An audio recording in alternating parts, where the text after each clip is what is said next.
Hello po, good morning. Welcome pong muli sa ating panibagong vlog at ating itutuloy ngayon yung nakaraan na ating vlog, mga dapat na tandaan na sistema ng pag-deliver ng tables and chairs. Nung nakaraan, tinapik natin yun pero hindi na kinaya ng oras kasi mahaba kasi itong topic na ito. So ipagpapatuloy natin yun pero bago ang lahat, pwedeng pakipindot naman ng like, share and comment na rin kayo at sa mga hindi pa nakakapag-subscribe baka po pwedeng paki-subscribe ng ating channel at click na rin yung notification bell para ma-update kayo sa iba pa nating mga gagawing mga vlog. Pagkatapos ninyo na mapapirma ng kontrata, kung meron man kayong kontratang gagawin kasi ang ibang meron silang kontrata na kapag ka mayroong nasira, yung ganon, nakalagay yun sa contract. Pero sa akin kasi hindi ko na ginagawa yun. Ang ginagawa ko na lang, sinasabihan ko na lang yung customer na kapag ka mayroong nawala o may nasira, ay may charge po. Sinasabi ko po sa kanila yung presyo ng unit na kapag ka hindi na ibalik sa akin, ay ganito po yung magiging charge. At sa iba, nagpapapirma sila. Pero sa akin, hindi na. Nasa sa inyo po yun kung gagawa kayo ng contract. Kasunod naman nun, kailangan makuha na ninyo yung payment. Hindi ko nabanggit nung nakaraan yung pagkuha ng down payment. Sa pagbubuk nyo pa lang, dapat mahingan nyo na pala yun ng down payment. Sa akin kasi, ang down payment ko maliit lang, 500. Ang pinakamalaki ko na siguro ng down payment, 2,000. Pero pagka kinakailangan na magpa-down tayo ng malaki, halimbawa, ang delivery mo ay umaabot ng 30,000 tapos kailangan mong bumili ng mga tela or mga covers, pwede kayo magpa-down ng malaki. Sasabihin mo lang dun sa customer na ma'am, need ko po kasi ng bumili ng ganitong cover, kulang po yung cover ko, ganyan. Pwede pong makapag-down kayo ng ganitong halaga. So pwede rin yun, nasa pag-uusap naman yun. Pero sa akin, pagka wala naman na kailangan bilhin o additional sa gamit ko, maliit lang ang pinapadown ko sa customer. 500 na yung pinakamalaki. Then, pagkuha naman ng balance o yung full payment, kailangan pagka-deliver po, kaliwaan, pagkalagay ninyo ng deliver, kailangan makontak ninyo yung customer or makuha na ninyo yung payment. Kaya, sa umpisa pa lang, masabihan nyo na sila na, ma'am, si OD po ito, kanino ko po kukunin yung payment once na dineliver. Kung mag-clarify nyo yun dun sa customer para alam mo na kung kanino mo kukunin yung pinaka-balance nila. Pagdating naman sa pagpo-pull out, pagkuha na ninyo ng mga tables and chairs, kailangan ninyong makuha agad-agad, ahead of time o kaya on time, yung mga tables and chairs, depende sa location na doon ginamit yung inyong mga dineliver na tables and chairs. Para may idea kayo, ito yung mga sumusunod na mga area na kailangan ninyong makuha agad yung inyong pinarenta na tables and chairs. Unang-una yung mga events place. Kailangan ninyong makuha agad yan or ahead of time siguro kung halimbawa ang tapos ng kanilang event ay pagpalagay na natin 10 p.m. Dapat bago mag-10, 9:30, nandyan na kayo, nakaabang na kayo. Kasi pagka nagkaligpitan na, at least kayo na mismo yung magliligpit ng mga tables and chairs. Mas maganda yung ganon na kayo na mismo magliligpit kasi kabisado ninyo yung mga tables and chairs ninyo. Kasi minsan, may mga chairs din na hahalo yan. Yung mga chairs nung sa events place or minsan may mga chairs na nirent din nila sa ibang mga nagtitables in chairs o mga dala ng mismo caterer. Pangalawa, yung clubhouse. Kailangan on time kayo dyan o kaya ahead of time kayo na nandyan na kayo pagka clubhouse yung location na pinagdausan ng event nila. Sa lahat ng mga uri ng clubhouse, dapat maaga kayo kapag kukunin nyo na yung inyong tables and chairs. Pangatlo, yung condominium. So, yung condominium kasi, nag-i-event yan sila doon sa parang pinaka-events place din ng condominium. So, kailangan nyo ring makuha agad-agad yun ahead of time or on time kayo na nandoon. Kasi, yung mga tenant ng condominium ay ano lang din yan, nagre-rent yan doon sa events place ng condominium na yon. pagka nagre-rent, ayaw nila na magtagal yung inyong mga gamit kasi baka i-charge sa kanila yung inyong mga gamit pag hindi nakuha agad. So, meron niyang penalty. Kaya kailangan na makuha ninyo agad kasi baka kayo pa yung singilin ng inyong customer kapag ka tumagal yung tables and chairs doon sa location na hindi nyo nakukuha agad. Pang-apat yung resort. So, napaka-importante yun na sa resort dapat ahead of time kayo na nandun. Kasi pagka nagkaligpitan dyan at inilabas yan ng mga tao sa resort, yung mga gamit ninyo kasi meron pang mag-event na kasunod. Kahit doon sa clubhouse, kahit sa events place, may mga minsan na makakasunod yung bookings niyang mga yan. Kaya kailangan nandun na agad kayo. Then yun nga, yung sa resort, importante yun na nandun kayo kasi once na nilabas nila yung mga gamit ninyo dun sa resort at nawala yung mga gamit, wala kang ibang sisisihin dyan kundi sarili ninyo. Kaya kailangan maaga kayo kapag resort yung location ng event nila. Panglima, yung mga liwasan, yung mga Quirino Grandstand, yung mga ganyan. Kailangan ahead of time or on time nandun na rin kayo. Kapag nagpa-rent kayo dyan ng mga chairs, mga table, yan kasi mga location na yan, maramihan yan. Ibig sabihin, kung na-rent yung unit mo, pero syempre, may mga kahalo tiyak yan. Dahil sa lawak niyan, hindi mo makayang supplyan yun. Pero lang, kapag sobrang big time ka na nagtitables in chairs na isang event sa Quirino Grandstand ay kaya mong i-supply lahat ng tables in chairs nila kasi talagang sayo lang talaga yon. Malabo mangyari yon kasi karamihan ng mga sinuplayan namin yan sa Quirino Grandstand talagang halo-halo. Merong nag-deliver ng 10,000 chairs, merong nag-deliver ng 3,000, 2,000. Sa akin, 600 plus nga lang na-deliver ko. Ibig sabihin, may mga kahalo ka talaga dyan na ibang mga supplier ng mga tables and chairs. Kaya, kailangan maaga kayong dumating dyan. Kasi, para maaga nyong makita yung mga gamit ninyo kasi magkakahalo-halo yan eh. Magkaka-rumble-rumble yan. Hindi maiwasan yan na pagka pinatong-patong yan ng mga nag-event, yung mga chairs ninyo, halo-halo, iba't ibang mga tatak yan. Diba yung mga chairs natin mayroong mga tatak. O halimbawa, ang tatak mo ay JR, nakalagay doon sa likod ng chairs mo. So, lahat ng JR dapat maiayos mo na para mabilang mo ng maayos. Pagka hindi mo agad kinuha yon, pag hindi ka agad dumating at may mga umalis na, hindi mo maiwasan minsan na yung iba mga nagmamadali, umalis na yung ibang mga supplier, hindi nyo na makikita kung mayroon ba silang nadala na gamit ninyo. Naranasan ko na yan nung minsan na event ni Bongbong Marcos, nag-deliver kami ng nasa 400 chairs, nawalan ako ng 3 piraso na upuan. Kailangan pagka ganyan, maagap kayo. Pang-anim yung covered court. May mga ganyang event sa covered court ginaganap.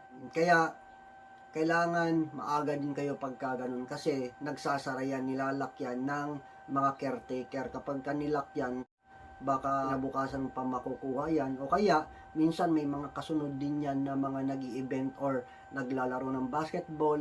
So, mangyari nun, yung mga gamit ninyo nandun lang sa loob ng court kapag nagkakuhaan ng mga gamit, let's say, ginamit yan ng mga player o kaya nailabas nila yung mga gamit ninyo, mawawalan pa rin kayo ng gamit kapag hindi nyo agad kinuha ng maaga.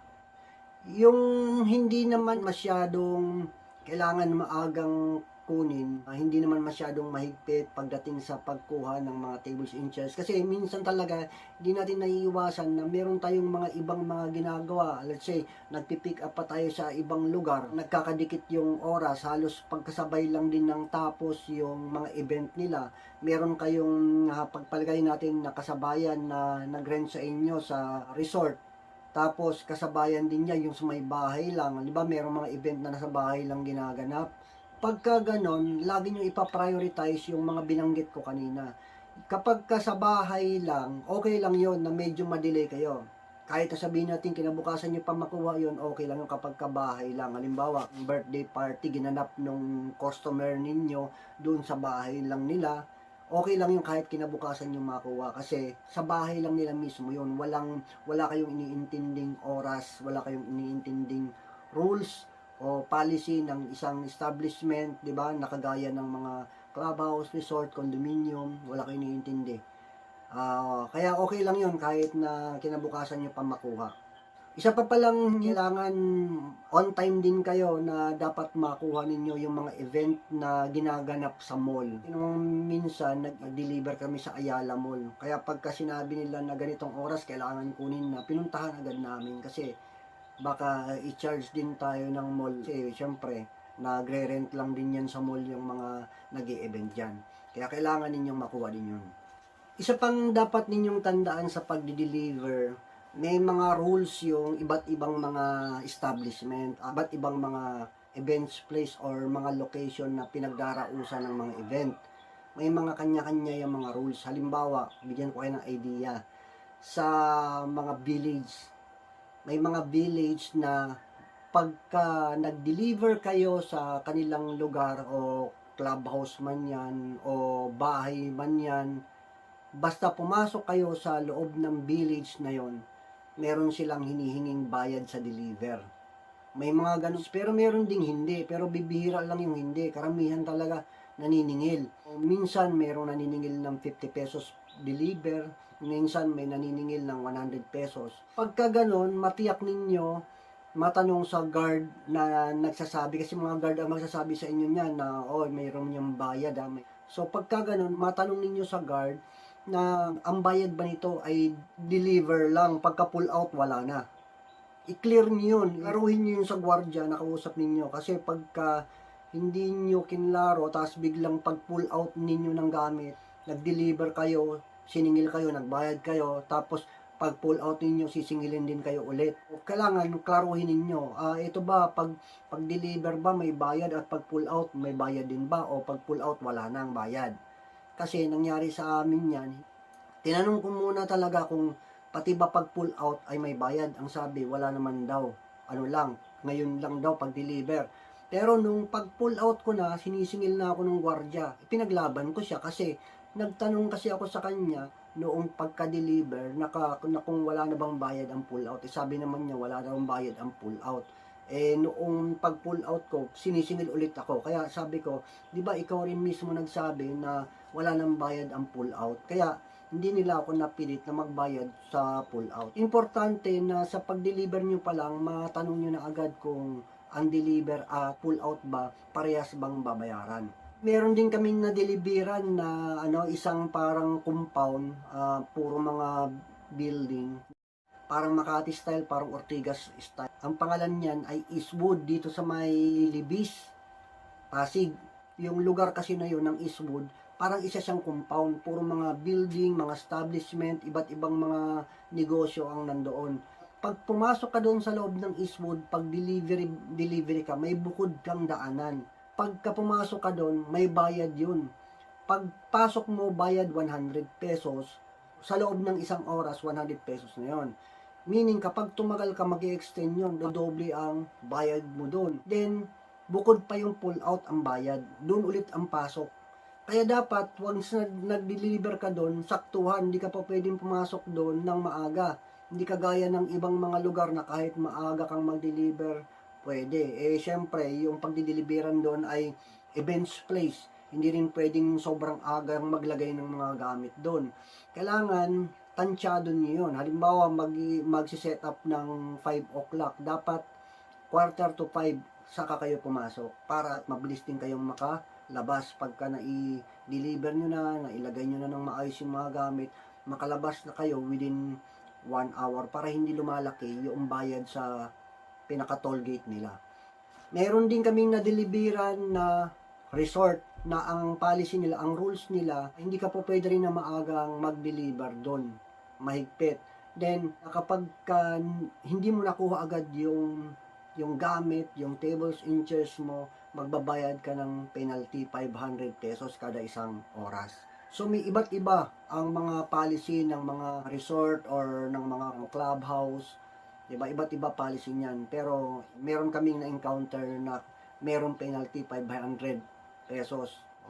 Doon naman sa mga lugar na merong pinakabayad or pag nag-deliver kami bayad, merong toll fee. Ang sasagot ng bayad nun, hindi ikaw na supplier ng tables and chairs, kundi yung customer mo. Kaya sasabihin mo dun sa customer mo na ganito, siningil ako, kunin mo yung bayad ng toll fee sa pag-deliver doon sa location nila. Kunin mo doon sa customer. Sa mga building naman na dinideliveran, may mga rules din yan na dapat ninyong sundin. Halimbawa, nag-deliver kayo sa Makati. So, merong mga building na pag nag-deliver kayo, meron siyang service elevator. For delivery lang yun. Meron din naman na pwedeng isabay doon sa elevator na ginagamit ng mga tenant doon. Pero meron din na kailangan bukod ang elevator na inyong paglalagyan ng inyong mga gamit. So kayo rin magpapanik nun. Nasa sa inyo na yun kung mayroon kayong extra charge sa ganung bagay. Sa akin kasi ano na yun, kumbaga parang freebies ko na sa kanila yun. Na kami yung nag-aakyat kahit ilang floor pa yan, para hindi na rin mahirapan yung customer natin. Pagka ganun na isasakay sa elevator yung inyong mga tables inches, importante na meron kayong tao, may kasama kayong tao, at least dalawa. Kasi minsan, mabilis sumara yung elevator. Pagka halimbawa na mag-isa ka lang, sumara, tas nandun pa yung ibang mga gamit nyo sa loob. Halimbawa, dineliver mo na sa may taas, inilabas mo na yung iba. Paglabas mo ng ibang mga gamit, pagbalik mo, sarado na, binaba na naman yung mga gamit mo. Kaya kailangan doon, merong tao na nag-ooperate doon sa elevator para wag siyang sumara. Or meron din kasing mga pinipindot yung para matagal siyang sumara. Pero meron ding mga elevator na kailangan meron talagang pipigil, meron talagang taga-operate kasi mabilis talagang sumasara. Tip, mas maganda magdala kayo ng postcard kapag nag-deliver kayo sa mga hotel, sa mga condominium, sa mga mall. Mas maganda meron kayong postcard sa clubhouse. Basta yung mga flooring ng lugar ay flat lang naman. Minsan malalayo pa yung venue. Kumbaga kailangan buhatin pa dun sa venue yung mga gamit ninyo. Mapapagod kayo kapag kabuhat ng buhat. Kaya kung meron kayong dalang postcard, mas maganda. O kaya po pwede kayong manghiram kung merong postcard yung location or yung events place o hotel man yan o condo man yan na pinagdeliveran ninyo ng mga gamit. And last, pagka pinick up ninyo yung mga gamit, pagka nag-pull out kayo ng mga gamit, importante na bilangin ninyong maigi bago nyo ikarga doon sa sakyan para alam ninyo kung kulang ba o hindi. Pagka kulang, masasabi nyo na agad sa customer yung kulang para mahanap agad, at kung hindi man mahanap talaga, mapapabayaran ninyo sa inyong customer. Ayun guys, salamat ng marami sa panonood.